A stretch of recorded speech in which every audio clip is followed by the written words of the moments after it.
Hey, ladies and gentlemen, are you ready? I feel good. Oh, yes. Lo decíamos en la introducción, ¿no? Nos vamos a meter a hablar un poco dentro del universo de la física, algo que tanto le cuesta a los jóvenes hoy en día, que eso también lo vamos a estar hablando también con el doctor Horacio Pastáquis, doctor en física, profesor de la UNC y también investigador del CONICET. Pero en este caso vamos a estar hablando de la historia de ese referente de la física, como fue Albert Einstein allá por el siglo XX, y su historia en particular con la docta, con la provincia mediterránea, su paso por Córdoba, y para eso ya lo planteo como primer pregunta. Horacio, ¿cómo andamos? Gracias por venir. Hola, ¿qué tal? Muy bien, muchas gracias por la invitación y la oportunidad. Bueno, contar estas cosas. físico, docente, me imagino que uno de tus referentes, por supuesto, es Einstein. ¿Cómo se lo relaciona Einstein con Córdoba? Bien, justamente esta es una semana muy particular, que hemos tenido muchas actividades, y porque se cumple, va a ser mañana sábado 12, los 100 años de que Einstein vino a Córdoba y dio conferencias y lo pasearon muy rápidamente en una maratón por las sierras y por la ciudad. Así que Sí. fue realmente una visita muy impactante y para mí tiene muchas consecuencias.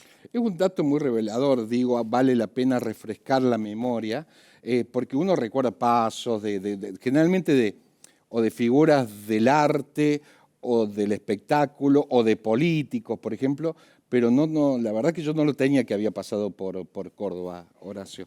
¿Y por qué parte y en qué contexto?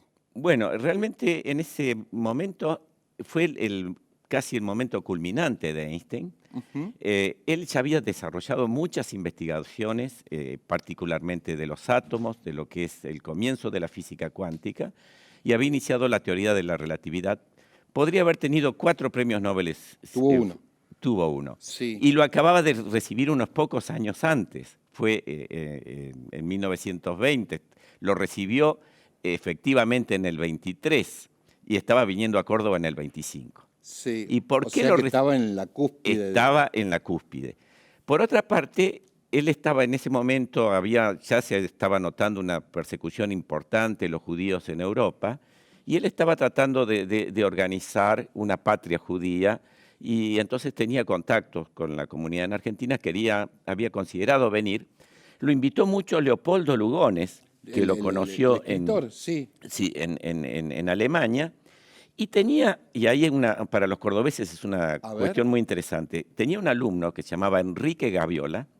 Para nosotros Enrique Gaviola es el que puso en funcionamiento el Observatorio de Bosque Alegre, sí, y el que creó el IMAF. En Altagracia. En Altagracia, es que está arriba la estación Sí. astrofísica de Bosque Alegre. Sí. Ya había sido diseñada ya en épocas de Sarmiento, ya se había pensado que se podía hacer El alumno de algo ahí. Einstein diseñó eso.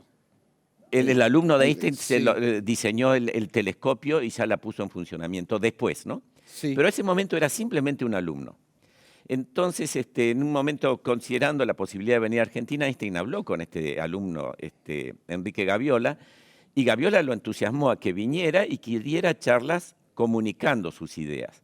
Y entonces lo convenció. Él no tenía en principio pensado dar demasiadas charlas, pero así lo hizo. E inclusive sí. Gaviola hasta le prestó ropa adecuada para el clima. Sí. Lo menciona Einstein esto en sus propios diarios. Y también le dio traducido el manifiesto liminar de la reforma universitaria. ¿En qué año vino? Estamos en hablando. 25. La 25, reforma había sido en el 18. 18. O sea que Gaviola. Gaviola estaba como estudiante, estaba en favor de la reforma que propiciaba una universidad libre, más científica, y más le abierta. dio ese manifiesto a Einstein. A Einstein, y lo convenció que es lo que tenía que defender cuando estuviera en Argentina. Al final, mirando las memorias, no nos queda claro si hizo alguna intervención, pero ciertamente estuvo muy afín. Posteriormente, Einstein dijo que Gaviola era un alumno extraordinario y lo recomendó para una beca Guggenheim en Estados Unidos.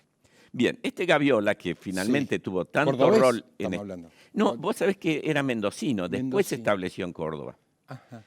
Para esa época teoría de Einstein, no por la cual le dieron el premio Que Nobel, fue la relatividad. la relatividad general, que explica no solo lo que ya tenía la relatividad especial, que es decir, que ningún cuerpo puede ir más allá de la velocidad de la luz, más rápido que la luz.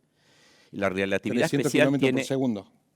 La velocidad eso, de la luz. 300.000 kilómetros por 300.000. segundo. Pero también la relatividad especial contiene esta relación que nos habla de la energía nuclear, que energía es proporcional a la masa, energía igual masa por velocidad de la luz al cuadrado, pero él la extendió a la teoría gravitatoria, a extender lo que va a ser después todo el universo. Y eso es lo que realmente distorsionó toda la manera de entender el universo. Y justamente en 1919, unos pocos años antes, había sido verificado efectivamente que el universo, la estructura del espacio-tiempo se distorsiona. ¿Y cómo se veía eso? A través de un eclipse. Porque se mira, en el momento del eclipse, que el Sol está tapado, se mira las estrellas que están detrás del Sol y se ve como que se alejan del Sol. Sí. Las que están más cerca se alejan del Sol. Eso es lo que vería un observatorio, una observación astronómica. Y eso en la cantidad de ángulos predichos por Einstein. Y eso es porque el espacio-tiempo se distorsiona completamente. Tiempo espacial se terminó distorsionando. Se distorsiona. Exactamente. ¿Quién Sí. si alguno de tus audiencia le interesa la película Interstellar, que fue muy reciente, tuvo varios Óscares hace unos años, describe este fenómeno de la distorsión del espacio-tiempo muy bien en un contexto, por supuesto, Más de explicativo. ficción, pero todos Claro. los términos científicos son correctos. No me quiero ir de Gaviola, pero quiero terminar un sí. poquito con el paso de Einstein, resumidamente en los tiempos televisivos, por supuesto. Bien. Pero, ¿por dónde pasa? ¿Pasa por ahí, por el observatorio? Entonces- ¿En la falda estuvo o fue mito? En el Hotel Edén. Estuvo, sí, justamente anoche tuvimos una actividad en La Falda, estuvo 2 horas, tuvo un almuerzo, después lo llevaron al dique San Roque, que era una de las maravillas que teníamos en esa época, porque Claro. era de los más avanzados en el mundo. Ya con el, con el el paredón. que decía- paredón. claro. Y de al- Viale Macé y Y Casafush. Altagracia, no sé cómo ha sido el recorrido, todavía el observatorio no estaba hecho. Posiblemente Camino estuviera de planes. tierra, todo era- Todo camino de claro. tierra.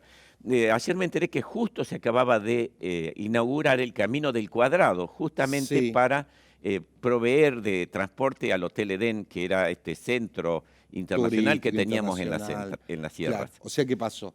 Por La Falda, bueno, por Córdoba Por y por Córdoba, Altagracia, Altagracia. de lo que sabemos. Sí, y hasta tuvo ahora. una conferencia Sí. en lo que sería la esquina de las luces en la Facultad de Ciencias Exactas, Físicas y Naturales, en el Aula Magna, donde habló de la relatividad, una conferencia que debe haber sido muy parecida a la conferencia Nobel que habían sido menos de 2 años antes, en la cual narró el desarrollo de la relatividad y los conflictos que todavía subsistían entre esta teoría de la cosmología y la física cuántica, que él también había inventado.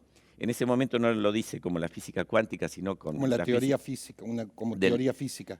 del electromagnetismo, de Claro. los átomos, de la luz y de esto microscópico, de lo microscópico con lo macroscópico. Sí.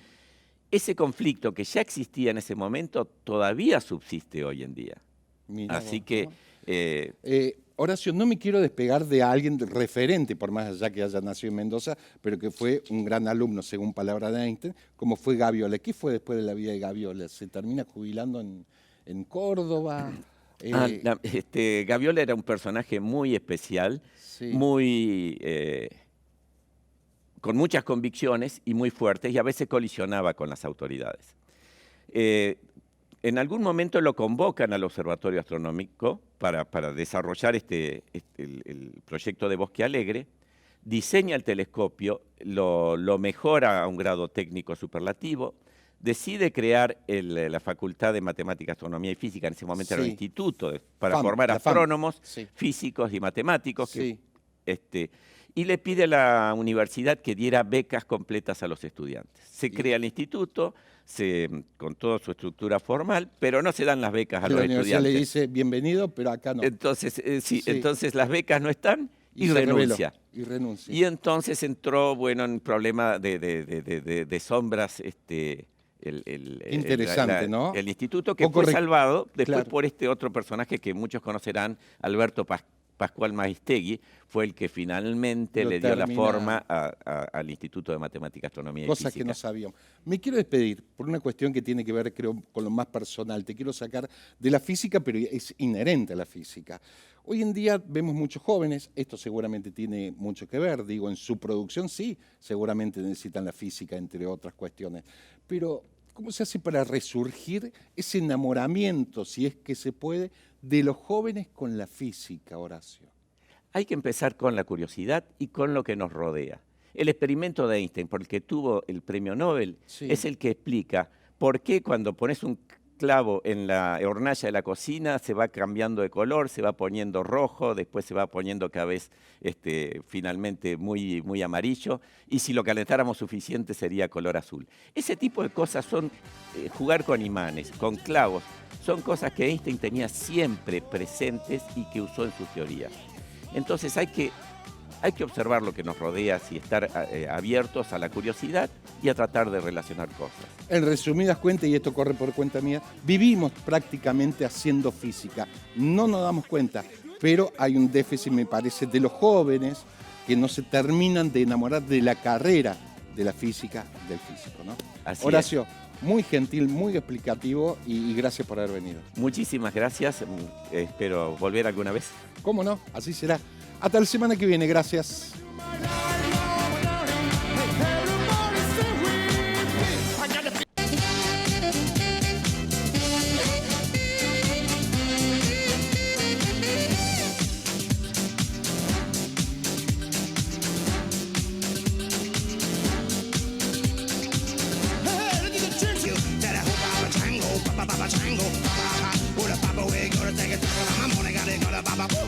Fue una producción de Televisión Mediterránea, SRL, Córdoba, Argentina.